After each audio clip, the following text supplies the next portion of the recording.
How's it going, everyone? We got David here who got first place at our Digimon tournament, 20 players with the new 4.0 cards, and he was running purple today. And first time getting first place here. Always used to topping all the time, but this is the finally got there, man. Yeah, there was always one deck that got it off me, but today we were able to do undefeated with this deck. I will say there's a bit of an asterisk. There's one card in here that I had misread, so I was playing it wrong for a couple of my games. So, yeah, can I just get into the deck? Yes, let's go for it. Cool. So babies, I'm just playing 4 dummy Vmon. I'm running the standard kind of blue package that you see in a lot of Digimon decks these days with the dummy Vmon, with the Vmons, just to kind of draw and like get early damage in. And it's like the foundation of a lot of decks that just don't run rookies. So that's a bit of a preview into what this deck is. So the core of the deck, I would say, is 4 Lilithmon and 4 Plutomon. This is the dream right here. Yeah, so Plutomon lets you cheat out options that cost 6 or less, so it's really good with the options you play, and I'll kind of go into those right now since he's here. We got the 4 Necrophobias and 3 Hell's Gate, as well as 2 Jax Raid. So this is kind of the purple package we run. Jax Raid, so this might be a little different from a lot of the Lilithmon lists out there. They play 4 Jax Raid, but in testing this card is really bricky early, so I took out 2 of them. And really you only need to see one of these to like start looping it with Lilithmons. So just 2 Jax Raids seem to work pretty good today.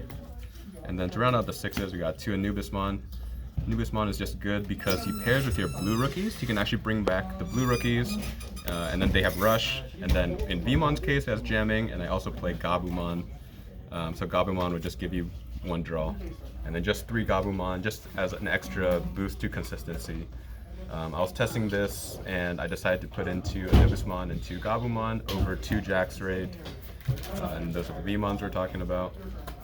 And then let's just go through the kind of, it's kind of hard to talk about this deck because there's like so many combo pieces and like no one card kind of works by itself. So I'll just finish out the boot package. It's 4 Hammer Sparks, 3 Kaiser Nail, and 2 Aqua Viper. Hammer Sparks work really well with Lilith. You get +1 memory, but if you have Lilith already out, you get 2 more memory, so it's really busted.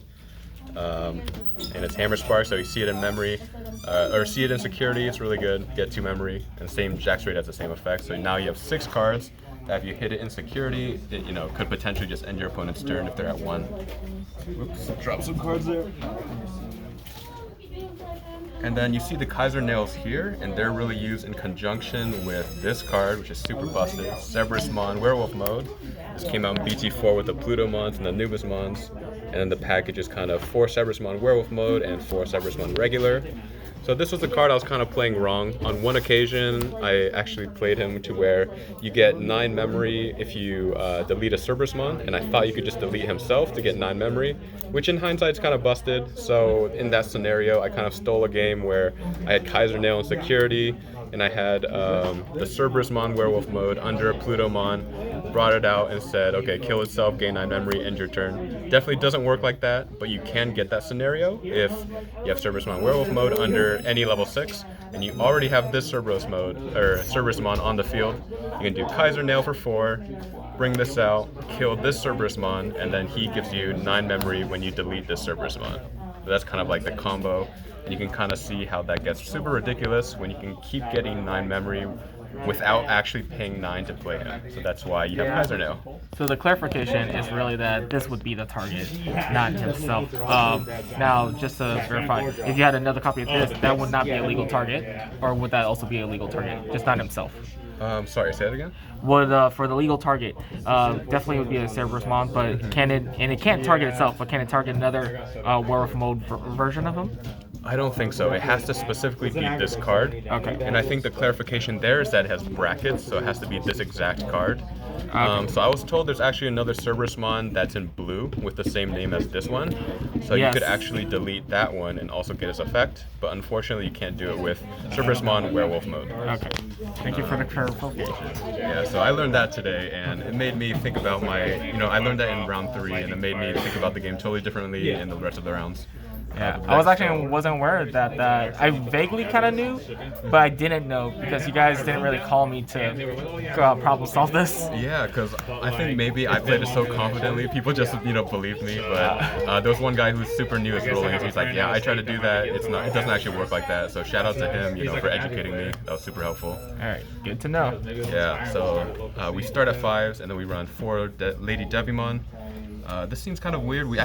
So this is the rest of the deck, right? It's 4 Lady Devimon and 4 Raremon, and that rounds out the list. So if you're seeing, we don't run any rookies, we don't run any 4s, and we're really just trying to abuse Kaiser Nail. So like turn 1, ideally you just start with Raremon. This is probably your best opener, and then he accelerates your game plan by looking at top 3. You get a keep an option, and the rest 2 cards go into your trash. So it helps accelerate things like Lilithmon. The other best card to see is him.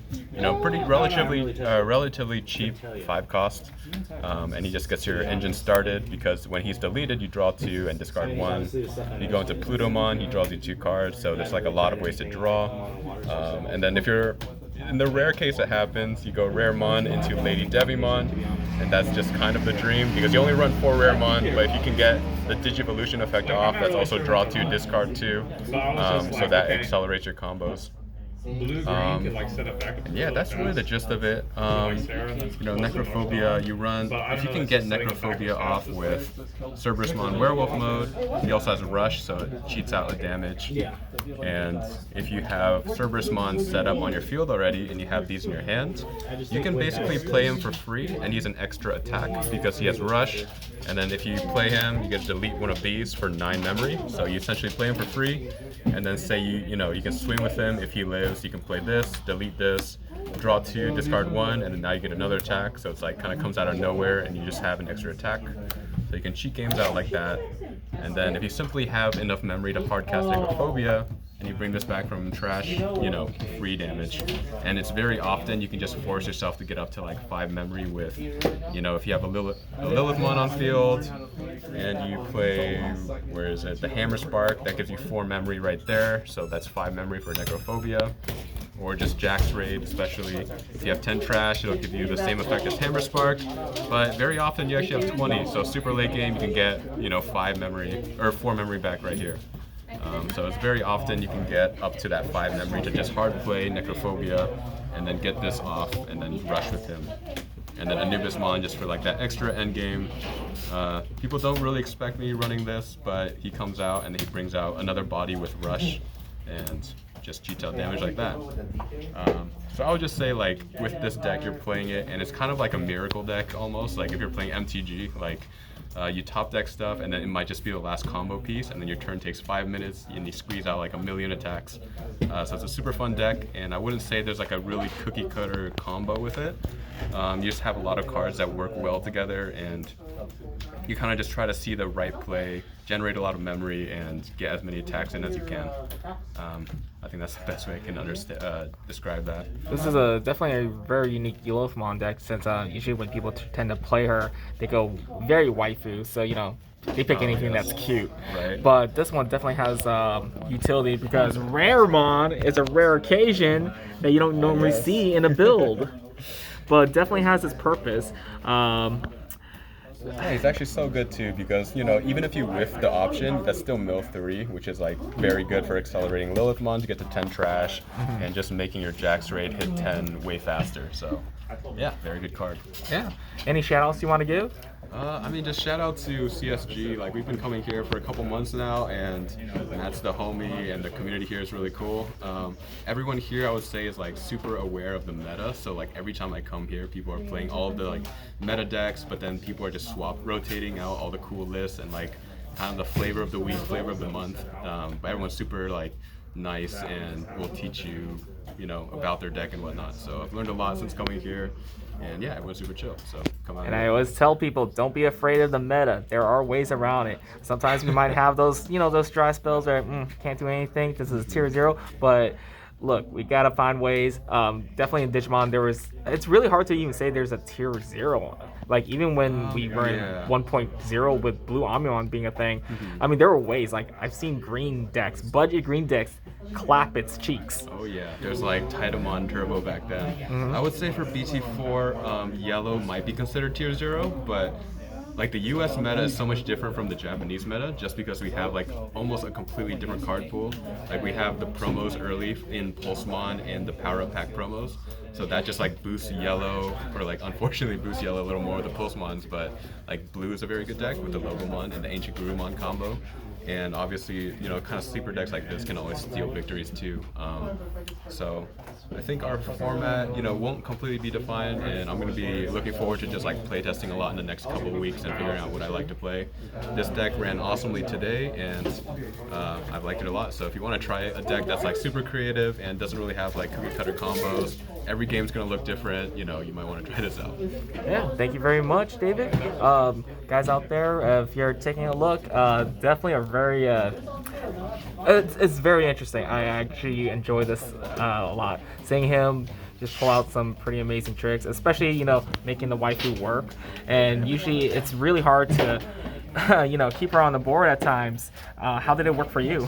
Yeah, so in this deck actually is, if you can get her out early, even without kind of just to draw aggression, I always want to say like you kind of use this as a target sometimes. If you can get her out early, and then you also try to like, you know, you get her out and then you end your turn with Necrophobia and then just get out of another level 5, say. If you have to spend resources to kill Lilithmon, that's fine, because next turn you just drop Plutomon on them, and then now you're still ahead in board. So it's like, even if she doesn't live, you kind of stay ahead in board the whole time. But if she does live, that's when it gets super nasty, because now you start compounding on with your Hammer Sparks and your other options. You play another Lilithmon, and you start getting 4 memory per option, and it just snowballs. So, you know, it's kind of like a double threat. It's like you kill her, now you have to spend, you know, 11k DP worth of removal to kill her, and then now I just have a Plutomon ready to go. So I would say she's actually really good in this deck, and it's like I wanted to play purple in 1.5, but it just felt like they killed your Lilithmon and you couldn't do anything. But with this deck, you always have a follow-up, and yeah, it just feels really good. Great.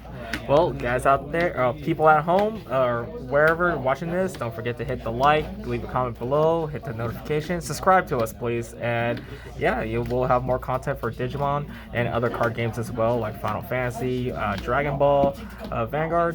Vanguard's a little tricky because usually when the deck's like out there, it's kind of almost done. But Oh, I see. yeah. But they're getting another set soon, right? Yes. So. Yep, and we'll definitely see a little, some new variety roughly by the end of the month. So can't wait for that. Well, thank you again, everyone. Have a good night. I want to say have a good night because it's getting dark right now. Oh yes, But- I said, I'm so hungry. We'll get some food. All right. Thanks for hosting the tournament. It was super fun. Yeah. It was cool to get a taste of the first week of BT4 meta. There was a lot of purple today, but I'm expecting to see more and more yellow, more and more green as the weeks come. People put together their decks, so looking forward to the meta. Yeah. All right. Well, goodbye, everyone.